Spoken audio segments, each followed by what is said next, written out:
안녕하십니까. 신의균 군사TV 디펜스 브리핑입니다. 자, 오늘도 아주 중요한 이 군사 무기 관련 소식 전해드리겠습니다.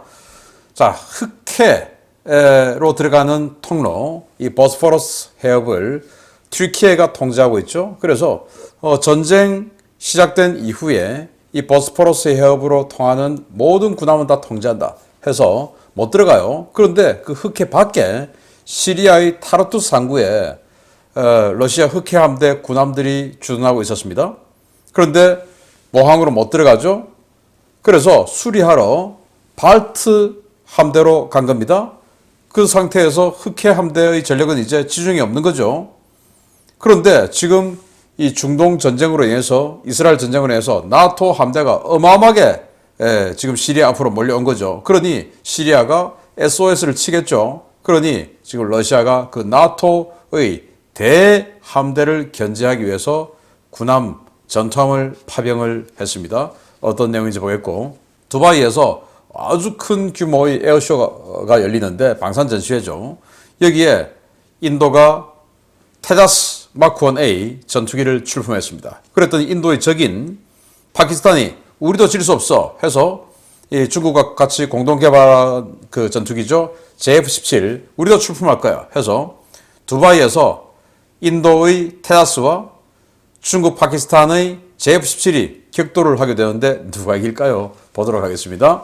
첫 번째입니다. 다른 나라에서는 인정해주지 않지만 자칭 세계 최강의 4.5세대 경전투기라고 소개하는 두 전투기가 두바이 상공에서 격돌한다는 소식입니다. 인도와 파키스탄이 13일부터 열리는 두바이 에어쇼에 전투기를 출품해 국제 에어쇼 첫 성능 대결을 벌이게 되었습니다.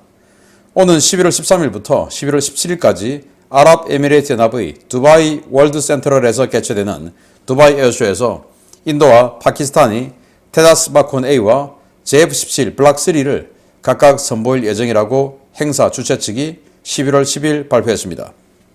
주최 측은 인도와 파키스탄이 자국산 전투기를 선보일 준비가 되어 있으며 전 세계 청중에게 자신들이 만든 첨단 전투기의 위용을 과시할 것이라며 이번 에어쇼에서 경전투기 시장 경쟁 모델 2종이 함께 출품된다고 밝혔습니다. 가장 먼저 참가 의사를 밝힌 측은 인도였습니다. 인도는 11월 8일 행사가 열리는 알 막툼 국제공항에 테자스 마크 1A 전투기와 시범 비행팀을 파견했는데요. 이들은 에어쇼 기간 중 화려한 공중 기동을 선보여 행사장을 방문한 바이어들의 이목을 끈다는 계획입니다. 최근 러시아제 엔진 공급 이슈 때문에 JF-17 전투기의 생산과 운용 전반에 큰 차질을 빚고 있는 파키스탄은 숙적 인도의 전투기 출품 소식에 뒤늦게 행사 참가 계획을 UAE 측에 통보하고 JF-17 블락 3 전투기를 행사장에 띄우겠다고 밝혔습니다. 파키스탄은 JF-17 블락 3를 인도 테자스 전투기 근처에 전시하고 에어쇼 기간 중 공중기동 시연도 가질 예정인데요. 두 기종이 한 행사에 참가해 기량을 겨루는 행사는 이번이 처음입니다. 문제는 인도의 테자스 마크 1A나 파키스탄의 JF-17 블락 3 모두 운용국 공군에서는 그다지 좋은 평가를 받지 못하고 있는 기종이라는 점인데요. 양국 군대의 국방 마케팅의 정점에 있는 이 두 전투기, 과연 별탈 없이 에어쇼를 마칠 수 있을지 지켜봐야겠습니다. 네, 비슷한 덩치의 전투기죠. 테자스 그리고 파키스탄의 JF-17. 말레이시아 전투기 시장에서 둘 다 똑같이 우리 한국의 FA-50에게 졌던 전투기입니다. 우리 FA-50하고 다 비슷한 덩치예요. 뭐 엔진도 똑같이 썼으니까 테자스는 F404 엔진. 그래서 다 비슷한 덩치. 요건 이제 그 미그 29에 들어가는 엔진 하나를 집어넣고 여기는 FA-18 호넷, 슈퍼 호넷 말고 호넷에 들어가는 엔진 하나를 집어넣었어요. 우리 FA-50도 마찬가지고. 그러니까 뭐 다 비슷한 그런 클래스로 봐야 되죠. 그리고 이건 이 미그 21 전투기의 동체 이런 걸 바탕으로 거기다 조금 손봐서 중국이 개발한 전투기를 파키스탄이 지금 쓰고 있는 거고 공동 개발했죠. 파키스탄이 주로 돈을 댔으니까. 이거 이제 인도가 독자 개발한 전투기입니다. 델타 이그의 전투기고요. 자, 서로 이 마크 1A 그리고 블락 3 버전에 와서 A사 레이더를 장착하고 이제는 뭐 4.5세대 중에 전투기 중에 최강이야 라고 주장을 하고는 있는 전투기인데 과연 그게 맞을지 그런데 여기는 미얀마에 몇 대 팔았더니 거기서 레이더가 먹통이 돼서 조준이 안 돼. 그리고 급기동을 하니까 날개에 크랙이 가요. 그래서 급기동을 할 수가 없어. 이런 엄청난 상황이 발생을 했고, 또 이 엔진이 너무 형편없어서 지금 뭐 띄울 수가 없어. 그리고 또 이 러시아와 지금 이 무기 교류를 하면 제재받지 않습니까? 그리고 또 러시아 자기네들 쓸 것도 없는데 여기 갖다 줄 리가 없죠. RD-93 엔진. 그래서 공급도 제대로 안 되는 이런 상황. 이 테다스는 뭐 두말할 나위가 없고요. 이런 것들이 지금 이 두바이 에어쇼에서 격돌을 하는데, 원래 엄청난 고수들끼리 싸우는 것도 재밌지만 완전히 저질 이 찌질이들이 또 싸우는 것도 또 나름 또 흥미거리가 있어요. 이게 딱 그 짝이 아닌가라고 생각이 되는데, 그럼 이 두바이 에어쇼는 어떤 곳이냐? 중동 지역의 군사 대국들 많죠.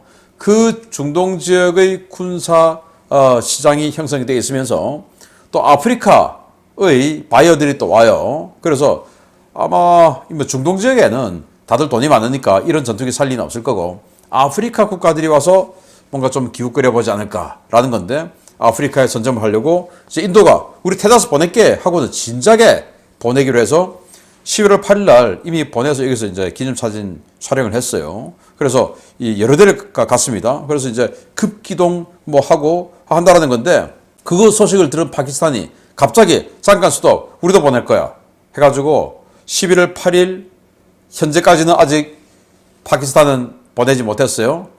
그런데 지금 수요일부터 시작을 하는데 아마 뭐 이 방송을 하고 있는 지금 이 시간쯤은 도착을 하지 않았을까라고 생각되는데, 모쪼록 민간인들 굉장히 많이 와서 구경하는 에어쇼니까 우리 서울 에어쇼처럼 그런 에어쇼에 추락사고는 내지 않기를 바랍니다. 두 번째입니다. 최근 이스라엘과 레바논 앞바다에 엄청난 규모의 나토 연합함대가 진을 치고 시리아 알 아사드 정권과 이 지역 친이란 민병대를 압박하고 있는 가운데, 러시아가 이들을 돕기 위해 해군력을 지중해에 급파했다는 소식입니다. 나토 함대를 견제한다고 하는데 러시아 상황이 꽤 어렵긴 어려운 모양입니다. 러시아가 동지중해 지역에 집결해 시리아와 레바논의 알 아사드 정권과 친이란 민병대를 압박하고 있는 나토 연합함대에 대응하기 위해 전투함을 파견했으며, 해당 전투함이 나토 감시 하에 지브랄타 해협을 통과했다고 복수의 워싱턴 소식통이 현지 시각 11월 10일 리포트했습니다. 현지 시각으로 11월 10일 지브랄타 해협을 통과한 러시아 해군 전력은 프로젝트 11356R형 일명 애드미럴 그레고로비치급 호위함 네임쉽인 애드미럴 그레고로비치 함인데요. 이 배는 지난 11월 3일 칼리닝그라드에서 한 명 미상의 스트레구시급 초기함 한 척과 함께 출항했습니다. 애드미럴 그레고로비치급은 세 척이 건조돼 모두 흑해함대에 배치된 4,000톤급 호위함인데요. 이번에 칼리닝그라드에서 출항한 배는 지난해 우크라이나 전쟁 발발 이후 흑해로 들어가는 진로가 막히면서 시리아 타르투스 해군기지에 장기 배치됐다가 올해 초 칼리닝그라드로 재배치된 바 있습니다. 나토는 러시아 수상함 두 척이 발트해를 나선 뒤 23명 호위함 리치몬드함을 붙여 근접 감시 임무를 수행했는데요. 두 척 가운데 스트레구시급은 덴마크 인근 해역에서 함수를 돌려 돌아갔고, 지중해는 애드미럴 그레고로비치급 한 척만 진입한 것으로 확인되었습니다. 애드미럴 그레고로비치급은 부크의 해상형인 슈틸 함대공 미사일 시스템을 탑재하고 있어 제한적인 구역 방공이 가능한 전투함인데요. 아무래도 러시아 이 전투함을 동지중해에 배치해 나토 함대의 시리아 접근을 막는 인계 철선으로 사용할 것 같습니다. 네, 지금 이 배가 가고 있습니다. 4,000톤급 호위함 애드미럴 그레고로비치급인데요. 자, 이 배가 원래는 흑해함대 소속이에요. 크림반도 세바스토폴에 있었죠. 그러다가 시리아를 도와주기 위해서 시리아의 항구에 주둔하고 있는 상황에서 그들이 전쟁을 일으킨 겁니다. 그런데 그때까지만 해도 뭐 이런 거 없어도 3일 만에 우크라이나 레짐 체인지 할 것으로 예상을 하고 전쟁을 시작했죠. 그래서 뭐 그냥 시리아에 놔둔 겁니다. 그런데 튀르키예가 보스포러스 해협을 통제를 하기로 결정하고 나토, 러시아 그 어떤 국가의 배도 어떤 이유에서도 보스포러스 해협을 넣어주지 않는다 라고 선언해버렸죠. 이제 그건 국제 협약이니까 지킬 수밖에 없어요. 그래서 자기 모항인 세바스토폴에 못 들어간 겁니다. 그런데 그 세바스토폴에 있던 다른 두 척의 배는 타격받고 뭐 해서 완전히 그냥 지금 못 쓰고 있는 중이죠. 들어가야 되는데 못 들어가고 있어요. 그런데 시리아에는 이 배를 수리할 수 있는 수리 시설이 없어요.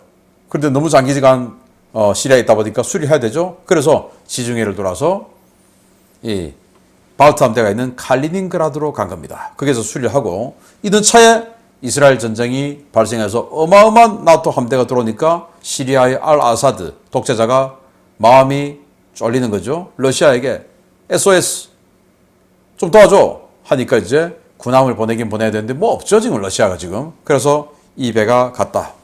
자, 그런데 이 배 혼자 가지 않고 스트레구시급 초기함, 조그만 초기함 1,500톤짜리 한 개 붙여서 같이 갔어요. 이렇게 같이 가고 있는데 얘는 발트에를 나오는 입구가 덴마크 아닙니까?